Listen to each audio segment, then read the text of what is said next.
एक छोटे से शहर में रजनी और सरला नाम की दो बहुएं अपनी सास विमला के साथ रहा करती थी। आए दिन दोनों में लड़ाइयाँ होती रहती थी, जिसकी वजह से उनकी सास विमला बहुत ही परेशान रहा करती थी।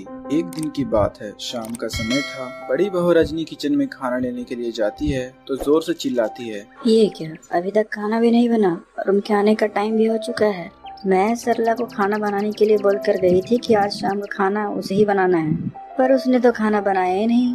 अब पता नहीं वो और बच्चे क्या खाएंगे। रजनी गुस्से में ये सब बोल ही रही थी कि वहाँ सरला आ जाती है। सरला, मैं जब तुम्हें खाना बनाने के लिए बोल कर गई थी, तुमने खाना क्यों नहीं बनाया? हाँ तो क्या, मुझे भी कुछ काम था तो मैं वही पूरा करने गई थी। काम तो बाद में भी हो सकता था। इतना ही था तो तुमने खुद ही क्यों नहीं बना लिया खाना? मैं छोटी हूँ, इसका मतलब ये नहीं कि मैं हर बात आप ही की सुनूंगी। वो दोनों आपस में लड़ ही रही होती है कि वहाँ उनकी सास आ जाती है। क्या हुआ, तुम दोनों लड़ झगड़ क्यों रही हो? अरे खाना नहीं बना है तो तुम दोनों मिलकर बना लो, इसमें झगड़ा करने की कौन सी बात है? उन दोनों बहुओं का झगड़ा इतना बढ़ जाता है कि बात बंटवारे तक आ जाती है और वो दोनों घर का बंटवारा तक करने पर राजी हो जाते हैं। अब तो इस घर में तभी रहूंगी जब घर का बंटवारा होगा। हाँ, अब मैं और इस घर में नहीं रह सकती, मुझे भी इस घर का बंटवारा चाहिए। बंटवारे की बात सुनकर विमला को चक्कर आ जाता है और वो बोलती है, क्या तुम दोनों ने बंटवारा लगा रखा है? तुम दोनों ऐसा सोच भी कैसे सकती हो कि इस घर का बंटवारा हो? बस हम कुछ नहीं जानते, हमें इस घर का बंटवारा चाहिए और कुछ नहीं, तभी हम इस घर में रहेंगे, नहीं तो हम इस घर को छोड़कर चले जाएंगे। विमला दोनों बहुओं को बहुत समझाती है, पर उसकी दोनों बहुएं थी जो बात मानने को तैयार नहीं थी और वो दोनों अपना सामान लेकर उस घर से जाने लगती है। तुम दोनों इस घर की बहुएं हो, तुम दोनों इस घर को छोड़कर नहीं जा सकती।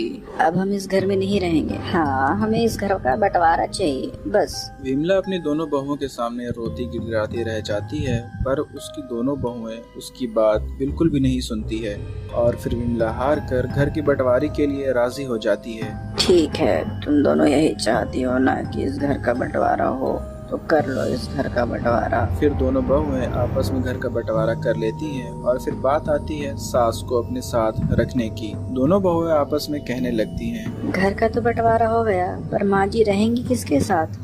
ये तो हमने सोचा ही नहीं।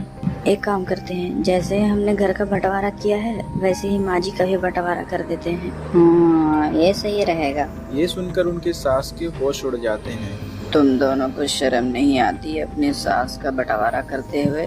मुझे नहीं करवाना कोई बंटवारा। माँ जी, इसमें परेशानी ही क्या है? देखो, कभी आप मेरे साथ रहना, कभी दीदी के साथ, इसमें आप अपने दोनों बहुओं और बेटों के साथ भी रह सकेंगी। विमला को अपना बंटवारा देख बहुत ही बड़ा सदमा लगता है। फिर इस तरह विमला कुछ दिन अपनी बड़ी बहू के साथ रहती तो कुछ दिन अपनी छोटी बहू के साथ रहती। लेकिन एक दिन जब उसकी बड़ी बहू रजनी उससे आकर पूछती है, ओ माँ जी, आपके पास जो गहने थे वो कहाँ हैं? गहने?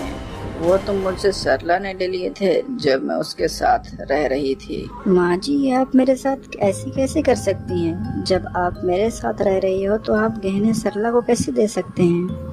मुझे नहीं पता, वो गहने मुझे चाहिए। ऐसे ही कुछ दिन बीत जाने के बाद विमला की बारी सरला के साथ रहने की आती है और एक दिन जब वो अपनी सास को रजनी का काम करते हुए देखती है तो वो अपनी सास पर बहुत ही गुस्सा हो जाती है। माँ जी, जब आप मेरे साथ रह रही हैं तो आप दीदी का काम कैसे कर सकती हैं? बोलिए। इसी तरह दिन भर दिन दोनों बहुओं के बीच में खींचातानी की वजह से उनकी सास बहुत ही दुखी रहने लगी और फिर एक रात उसकी मौत हो जाती है और वो एक चुड़ैल बन जाती है। इन लोगों ने मेरा बंटवारा कर दिया।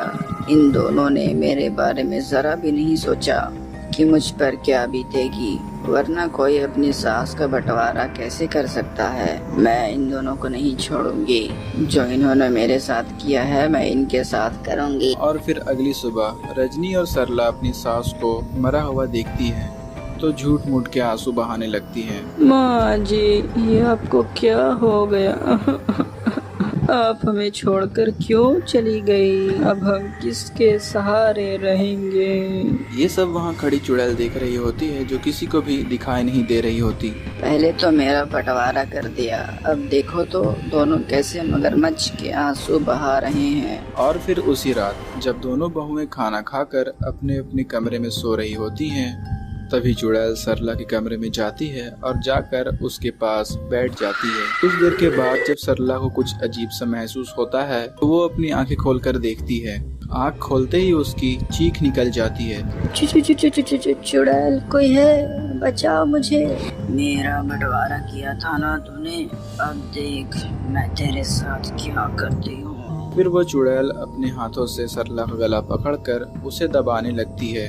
बचाओ बचाओ, कोई है, मुझे बचाओ। सरला की चीख की आवाज से सभी लोग उसके पास दौड़े हुए आते हैं। सरला सरला ये क्या कर रही है, क्यों चिल्ला रही है यहाँ? दीदी दीदी वो चुड़ैल अभी मेरा गला दबा रही थी। ओहो सरला, तुम कैसी बात कर रही हो?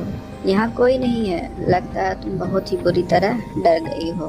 फिर सभी लोग जैसे तैसे करके सरला को सुला देते हैं। कुछ देर बाद जब रश्मि गहरी नींद में सो रही होती है तो उसे एक अजीब तरह की आवाज सुनाई देती है, जिसे सुनकर वो जाग जाती है और आवाज की तरफ जाने लगती है। तभी वो देखती है कि किचन में एक औरत बैठी है। तो रजनी डरते डरते उसके पास जाती है और जैसे ही वो औरत अपना चेहरा घुमाकर देखती है तो रजनी बुरी तरह डर जाती है।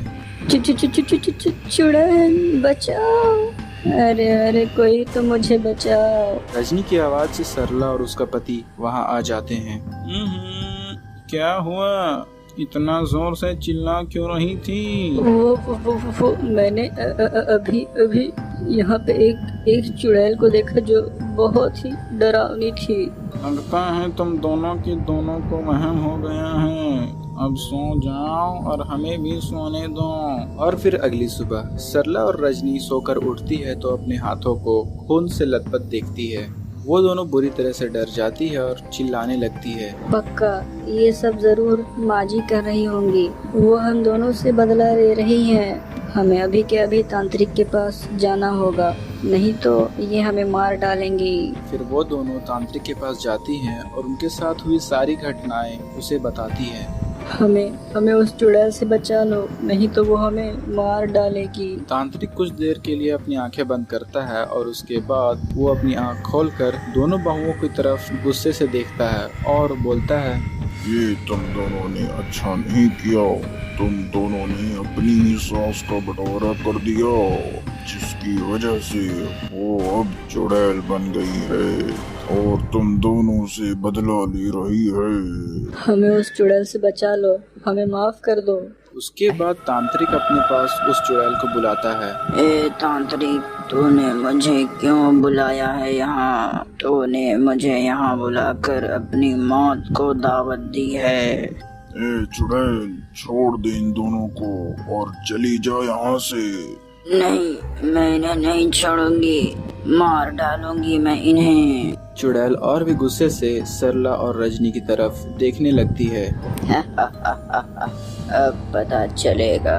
चुड़ैल सरला को मारने ही वाली होती है कि तांत्रिक सामने आ जाता है और उसे पकड़ लेता है। ए चुड़ैल, इन्हें मत मार, जाने दे इन्हें। नहीं, मैं इन्हें नहीं जाने दूंगी। इन दोनों ने मेरा बंटवारा कर डाला, मार डालूंगी मैं इन्हें, इन दोनों को मार डालूंगी। फिर तांत्रिक उस चुड़ैल को पकड़ लेता है। ए तांत्रिक, मुझे इन दोनों को मारने दे, तभी मेरी आत्मा को शांति मिलेगी। हमें माफ कर दो, हम बहुत ही शर्मिंदा है अपने किए पर, हमसे गलती हो गई। मैं तुम्हें एक ही शर्त पर माफ करूंगी, जब तुम दोनों अपने घर का बंटवारा खत्म करोगी और फिर कभी आपस में झगड़ा नहीं करोगी। अगर तुम दोनों ने गलती से भी घर का बंटवारा किया तो मैं वापस आकर तुम दोनों को नहीं छोड़ूंगी। हम सब कुछ मानेंगे, हमें सब मंजूर है। इतना सुनते ही चुड़ैल अपनी दोनों बहुओं को छोड़ देती है और उसे मुक्ति